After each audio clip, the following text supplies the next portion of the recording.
তো প্রিয় বন্ধুরা, অনেকদিন হলো কোরবানি চলে গেছে, কিন্তু আমি কোনো প্রকার প্রেসারে গোস্ত রান্না করি নাই।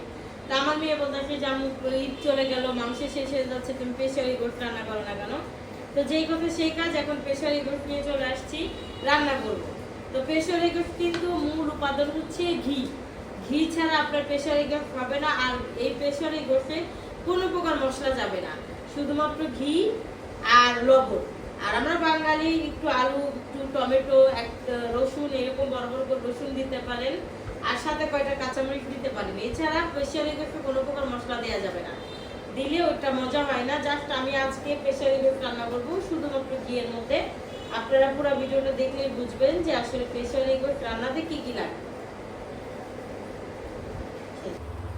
তো আমি এখানে রান্না করার জন্য গরুর গোস্ত নিয়ে নিচ্ছি 2 কেজি, আর সেই সাথে এখানে হচ্ছে এই যে আলু, টমেটো, রসুন নিয়ে নিছি। আর এই মাংসটা কিন্তু একদম ঘিয়ে রান্না হয়, প্রেসারি গোস্ত। তো আমার বাসায় আসলে পাবনার ঘি ছিল না, আমি সবসময় পাবনার ঘি খাই। তো আমি নর্মাল একটা বাজারের ঘি দিয়ে দিলাম। তো আমি এখানে ঘি কিন্তু আরও লাগবে, এটার করতে প্রচুর ঘি লাগে, এখানে শুধুমাত্র ঘি আছে। তো আমি ঘিটা একটু গরম হয়ে গেলে মাংসগুলা দিয়ে দিব। এখন হচ্ছে মাংসগুলা দিয়ে দিই। আমি ঘিয়ের মধ্যে মাংসটা দিয়ে দিলাম, লবণ দিব না, কারণ মাংসটা একটু ঘিয়ের মধ্যে ভাজা ভাজা করব। তো মনে হচ্ছে যে আজকে আমার ঘি কম হবে, কমই আছে। তো তারপরেও সমস্যা নাই, মাংসটা এই ঘিয়ের মধ্যে অনেকক্ষণ ভাজবো। ভাজার পরে তারপরে হচ্ছে অন্যান্য মশলা যেটা আছে, একদমই মশলা ছাড়াই রান্না করব। তারপরে টুকটাক হালকা টমেটো এবং আলু এটা দিয়ে দিব।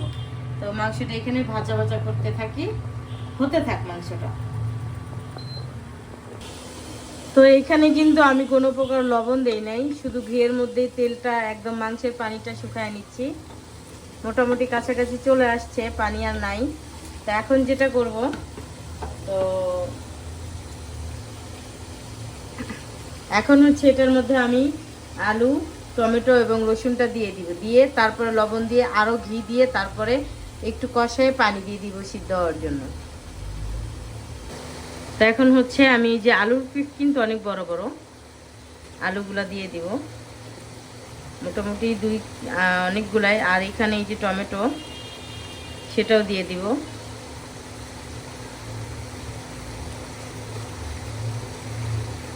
এই স্পেশালি বিফটা আমার বাসার সবাই খুব পছন্দ করে। এ পর্যন্ত যতগুলো যাদেরকে খাওয়াই কি সবাই খুব পছন্দ করছে। এখন যেটা করব, এটাকে উল্টায় পাল্টায় দিব।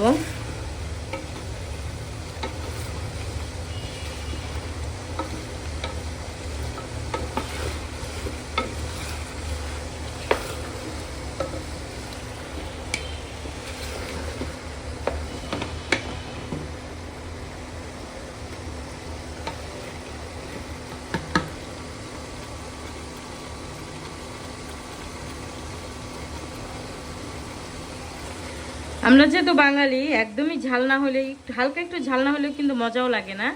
তো আমি এখানে কিছুটা কাঁচামরিচ দিয়ে দিব, যেহেতু মাংসের পরিমাণ বেশি। এরপরে হচ্ছে যেটা করব,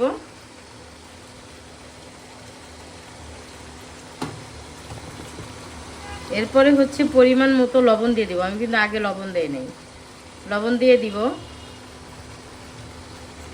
এর লাস্টে আমি আমার সিক্রেট মশলাটা একটু ব্যবহার করব, কারণ একদমই আনা মশলায় ভালোও লাগবে না, যেহেতু আমরা কিন্তু বাঙালি, বারবার একটা কথাই বলি।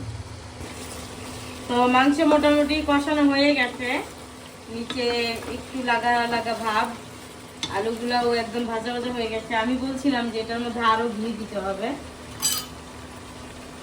কারণ অল্প ঘি, এটার মধ্যে যত ঘি দিবেন তত এই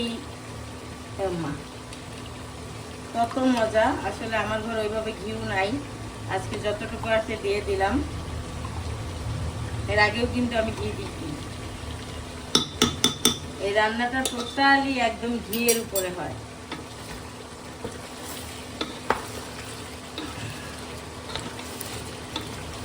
তো এখন যেটা করব, এখানে মাংস সিদ্ধ হওয়ার জন্য আমি গরম পানি দিয়ে দিব। কোনো প্রকারই কিন্তু এটার মধ্যে ঠান্ডা পানি দেওয়া যাবে না, গরম পানি দিয়ে দিব। মোটামুটি সিদ্ধ হতে সময় লাগবে।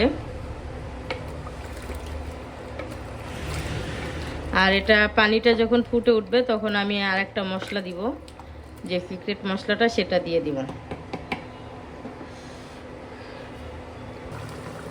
তো এখন হচ্ছে আমার বানানো যে সিক্রেট মশলা সেটা দিয়ে দিব। এটার মধ্যে 16 আইটেম আছে, মানে মাংসের মশলার 16টা আইটেম আছে। তো একটু মশলা দিয়ে দিলাম, কারণ না হলে ভালোও লাগবে না। পানিটা আরও শুকাবে। আর আজকে আমার গ্যাস নেই, ইলেকট্রিক চুলায় রান্না করছি। এখন হচ্ছে এটার পরের পরোটা বানাবো, শেষ।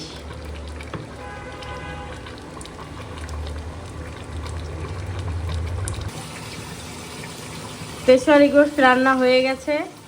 একটু হালকা হালকা হালকা ঝোল রাখছি, কারণ পরোটা দিয়ে খাওয়ার জন্য। আর এই গোশতটা অনেক মজার হয়, আপনারা যারা খান নাই একটু রান্না করে খেয়ে দেখবেন। এই যে হয়ে গেছে, এখন উঠায় নিচ্ছি। এই মাংসটা এতটাই মজা হয় যেটা বলার বাহিরে। আপনারা যারা খান নাই একবার এভাবে করে খাবেন। পেশোয়ারি গোশত অনেক মজা, অনেক মজা, জুফি জুফি ভাব। আর একটা একদমই ঘিয়ে রান্না করা, একদম টোটাল কোনো মশলা নাই, একদম মশলা ছাড়া ঘিয়ে রান্না করা পেশোয়ারি গোশত।